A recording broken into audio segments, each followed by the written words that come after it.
మాకు తెలిసిన అంకుల్ వాళ్ళ తోటలో కాసిన వంకాయలు తీసుకొచ్చి మాకైతే ఇచ్చిండు.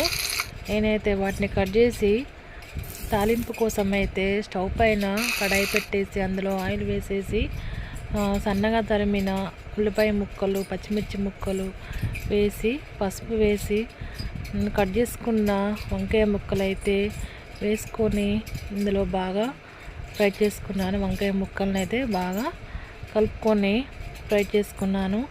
తర్వాత అల్లం వెల్లుల్లి పేస్ట్ వేసుకొని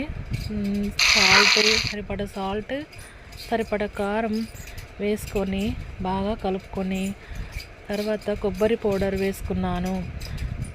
నెక్స్ట్ ధనియాల పౌడర్ అంటే వేయించిన ధనియాల పౌడర్ వేసుకోవాలి.